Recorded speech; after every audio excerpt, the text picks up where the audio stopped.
माता जी आजकल के लोगों का प्रेम सच्चा नहीं रहा, इसलिए मैं अब सबके घर में आना जाना बंद कर दिया है। पार्वती जी ने कहा देखो महाराज, दुनिया की बात अलग हो लेकिन हमारे पतिदेव बहुत अच्छे हैं, हमसे सचमुच में सच्चा प्रेम करते हैं। अच्छा, तो उन्होंने कभी आपको ये बात बताई है कि वो जो गले में मुंडों की माला पहने उसमें किसके सर लगे हैं? पार्वती जी ने कहा देखो प्रेम तो बहुत करते हैं पर इस बारे में कभी उन्होंने जिक्र नहीं किया। बोली माता, जिस मुंड माल को गले में लटकाए 24 घंटे डोलते हैं उसके बारे में नहीं बताया। चलो मैया अब हम इससे ज्यादा क्या कहें, ठीक है अब हम चलते हैं। नारद जी ने मन में सोचा जितना अपना काम कर सकते थे कर दिए, अब हम चले। पार्वती माता कुंभ भवन में चली गई। पहले के लोग पता क्या करते थे, जब घर बनवाते थे ना तो एक कमरा अलग से होता था और उस कमरे के ऊपर लिखा रहता था कुंभ। क्या लिखा रहता था? जोर से बोलो। हाँ, देवी जी नाराज हो जाएं कुंभ भवन में चली जाएं, समझो आज श्रीमती जी नाराज है। पार्वती जी कुंभ भवन में गई, शंकर जी मनाने के लिए आए। क्या बात है देवी, इतनी उदास क्यों हो? बोले रहने दो, ऊपर से भी काले अंदर से भी काले। बोले ऊपर से तो ठीक है, अंदर से तो वो काला होता है जो कपट करता है। हमने क्या कपट किया, आप हमें कपटी बोल रही हो? बोले आप जिस मुंड माल को गले में लटकाए डोलते रहते हैं कभी उसके बारे में बताया उसमें किसके सर लगे हैं? शंकर जी ने कहा देवी आप तो अम्बा हो, जगदम्बा हो, पराम्बा हो, पर जब जब आप इस पृथ्वी में जन्म ली और अपने देह को त्याग दिया तो आपके सिर को ही अपनी माला में घूकर डोलता रहता हूं। तो आपसे मेरा इतना प्रेम है और आप हमें कपटी कहती हो। पार्वती जी बोली तब तो आप महाकपटी निकले। बोले वो कैसे? बोले आखिर आपने ऐसी कौन सी दवाई पी रखी है कि आप अजर अमर और हम बार बार जन्म लेते मरते हैं? शंकर जी ने कहा देवी हमने भागवत कथा अमृत का पान किया है, हम मर नहीं सकते। पार्वती जी ने कहा हमें भी वो अमर कथा पिलाओ। बोले ठीक है, पर सुनो हम सुनाएंगे तो आपके जैसे नहीं कि दिन भर में 3 घंटे सुना और उसमें भी कभी पैर ऐसे कर लिया कभी ऐसे कर लिया। नहीं बना तो महाराज व्यास जी के सामने पैर पसार के बैठ गए। अब व्यास जी कथा भी सुना रहे हैं और पैरों में धूल लगी है, मिट्टी लगी है, उसे भी देखते जा रहे हैं।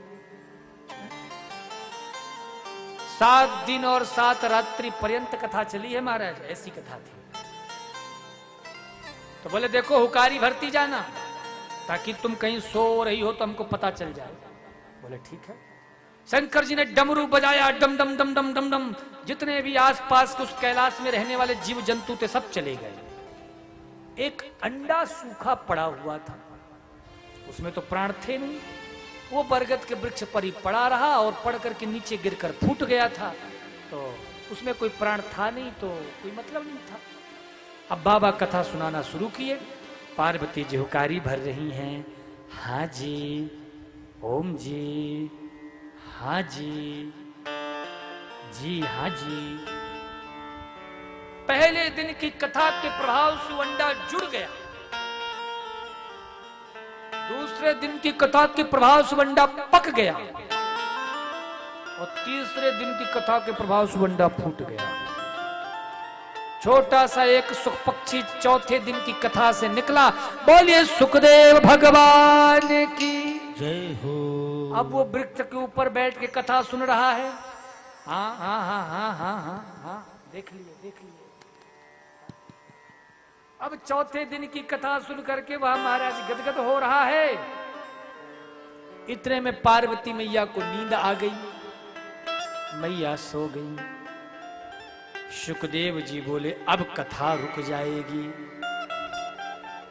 तो क्या किया उसने, बिल्कुल पार्वती जी के स्वर में, हाँ जी, ओम जी, हाँ जी, ओम जी।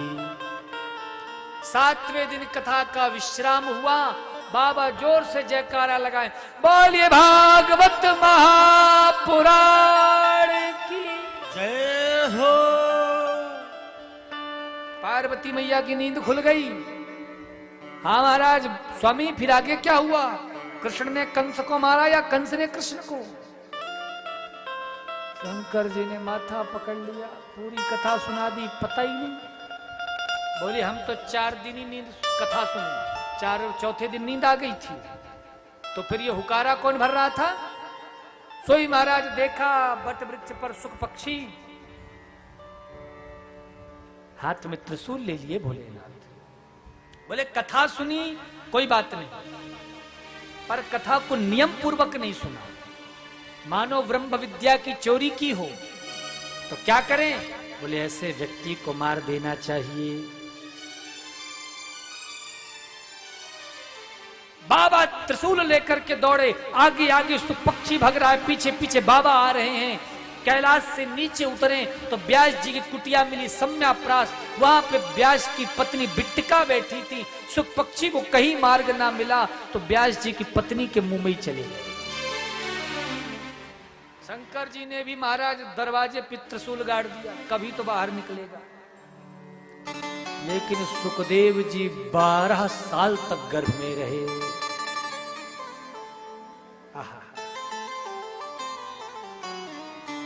जिस गर्भ की सारी दुनिया निंदा करती है, बुराई करती है, उसी गर्भ को मेरे सुखदेव ने मंदिर बना दिया।